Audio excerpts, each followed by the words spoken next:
मान लो रेट यदि अपने को 15,000 रुपए में मोबाइल का एक पीस या इनवॉइस जनरेट करनी है। तो पार्टी ने क्या कहा, विथ जीएसटी अमाउंट है 15,000। तो बिल बनाने के लिए आपको टैक्सेबल अमाउंट निकालनी पड़ेगी। सिस्टम में भी ऑप्शन है और अपने को खुद को भी निकालने आनी चाहिए। 15,000 आपको रेट दी है, यानी कि नेट अमाउंट ग्राहक से 15,000 लेंगे। तो बिल बनाने के लिए आपको निकालनी पड़ेगी टैक्सेबल अमाउंट या टैक्सेबल वैल्यू। जिस वैल्यू पे टैक्स लगता है वो है टैक्सेबल। तो टैक्स लग के जो वैल्यू आएगी वो आएगी, ये है नेट अमाउंट, यानी कि विथ जीएसटी अमाउंट है। और अपने को निकालनी है विदाउट जीएसटी टैक्सेबल अमाउंट।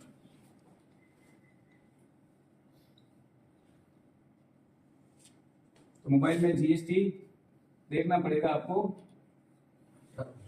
कितने प्रतिशत है। 15,000 है रेट, तो 15,000 में आपको क्या करना है, जीएसटी। अब 118 का डिवाइड क्यों कर रहे हैं, 118 से डिवाइड करके 100 से। ये 15,000 जो वैल्यू है वो 118% है, क्योंकि जीएसटी है 18%। ये 118% वैल्यू है और अपने को 100 पे लानी है, यानी कि किस अमाउंट पे टैक्स लगा वो वैल्यू निकालनी है। तो ये 18% इसके बाहर निकालना है। ये नहीं है कि आप सीधा इसका 18% निकालो और माइनस कर लो। सीधे 18% निकालोगे तो 15,000 का 18% आएगा। अपने को चाहिए कि 18, ये 15,000 तो है, इस पे किस अमाउंट पे 18% लगा है।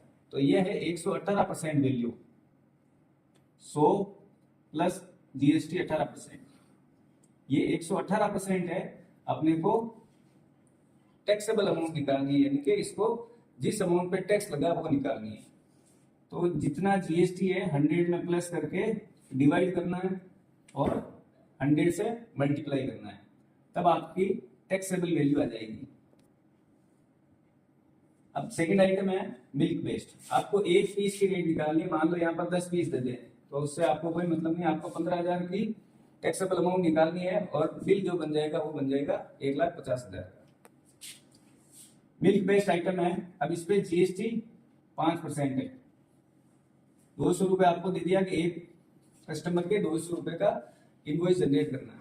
कस्टमर से 200 रुपए लोगे, ये नहीं है कि 200 प्लस 5% है। तो ये क्लियरिटी भी आपको वहां पर रखनी है कि जो रेट ये दी है ये विद जीएसटी है या विदाउट जीएसटी है। अगर विदाउट जीएसटी है तो आपको टेंशन नहीं है, ये टैक्सेबल अमाउंट ही है। और विद जीएसटी है तो 5% है तो 50 है। 100 में आपको जो जीएसटी की रेट है वो जोड़नी है, तो रेट हो जाएगी 105% है। ये वैल्यू यहाँ पर लेके आएंगे 100, अपनी आ जाएगी टैक्सेबल रेट। वापस आप सीजीएसटी एसजीएसटी लगा के और बिल जनरेट करोगे तो रेट वैल्यू वही आएगी 200 रुपए। मान लो यहाँ पर ले लेते हैं। चलिए अब है सेल्स का item, sales on value, sales on quantity. तो मान लो ये सिगरेट का आइटम है, 18% इसमें जीएसटी है, 5% सेस है। और मान लो 2000 आपके 76 है। मैं कैलकुलेशन के लिए, ये है सेस ऑन वैल्यू और ये है सेस ऑन क्वांटिटी। बाकी नॉर्मल तो कुछ नहीं करना है आपको। 28 प्लस 5 33% है, 100 में ऐड करना है। सेस ऑन क्वांटिटी में आपको ध्यान रखना है, सेस ऑन क्वांटिटी जो आपको रेट दे उससे रेट से सीधी सीधी बाहर निकालनी है, क्योंकि वो क्वांटिटी पे लगता है, वो टैक्सेबल अमाउंट में शामिल नहीं है। वो सीधा काम पर लगता है, सीजीएसटी एसजीएसटी के बाद में लगता है। वो टैक्सेबल अमाउंट में शामिल नहीं है, वो सीधा क्वांटिटी पे है। तो 28,000 में से आपको पहले सेल्स ऑन क्वांटिटी आपके पास जितना भी है आइटम में वो लेस माइनस करना आपको। आपकी जो अमाउंट आई ये आपकी। अब सेल्स ऑन वैल्यू और जो जीएसटी है उसको जोड़ के इसमें डिवाइड करना है। तो 28 और 5 ये हो गया 33%। तो 100 में आपने जोड़ लिया 133% और इसको 100 से मल्टीप्लाई करेंगे। तो यहाँ पर जो वैल्यू आएगी सीजीएसटी एसजीएसटी और सेल्स आप दोनों लगाओगे तो वापस बिल आपका 28,000 का ही बन जाएगा। नेक्स्ट है अपने को लिग्नाइट कोयला।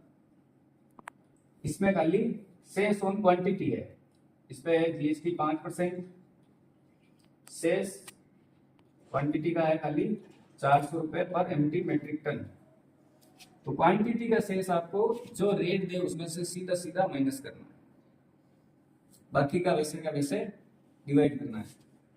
तो 2000 अपने को रेट दिए यहाँ पर, तो 2000 में से शेष वन क्वांटिटी है 400 रुपये, तो अपने पास रहेगा 1600 रुपये। अब जीएसटी इसमें 5%, तो डिवाइड करेंगे 100 + 5, ये जीएसटी और इसकी बेस वैल्यू, तो 105% मल्टीप्लाई 100। 10th क्लास में अगर आपने पढ़ा है, ये यहाँ पर 100 में क्यों जोड़ते हैं, अगर याद है तो आपको समझ में आ जाएगा, और आपने अगर याद नहीं है तो ये समझ में आएगा क्यों। बेस वैल्यू हमेशा सबकी 100 की होती है। एक्स का जो मान लिखते हैं वो एक्स और वाई का मान तो 100 से स्टार्ट होता है, या ऐसे आप समझ सकते हो कि जो आपको अमाउंट दी गई है, जो इसमें टैक्स है 18 है, तो आपके पास ये वैल्यू कौन सी है, 118% लगती है, यानी जीएसटी 18 है तो आपके वो बेस वैल्यू उसकी है 118%।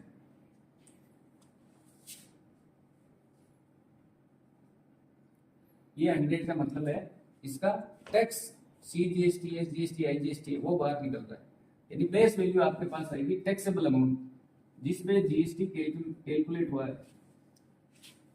इसीलिए 100 में जोड़ के इसको डिवाइड करते हैं, ये प्रतिशत है, यानी ये वैल्यू अपने 118% है। मान लो आपने कोई चीज खरीदी है, सामान खरीदा, मोबाइल खरीदा है, और आपको उस पर एडिशनल कोई कॉस्ट पेड किया, आपने टैक्स पेड किया, मान लो 20% पेड किया है,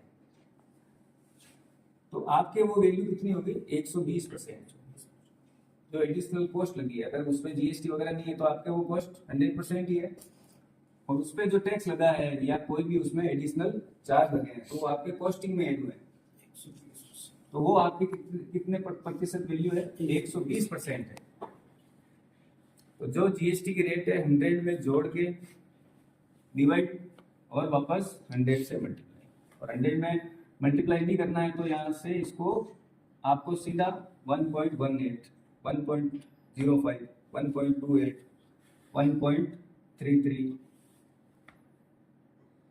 अब मैं वैल्यू दे रहा हूं आपको, same position same question, only value अलग होगा। ये उठा हुआ 33,000, मिल्क बेस उठा हुआ 400 रुपये पर पीस।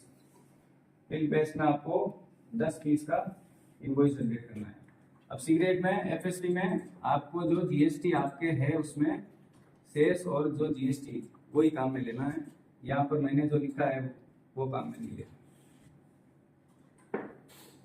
यहाँ पर 45,000 और यहाँ पर आपको जनरेट करना है 21। आपके जीएसटी नेट अमाउंट ये आनी चाहिए, और इसमें जो नेट अमाउंट आएगी वो आएगी 4,000। आपको एक पीस की रेट निकालनी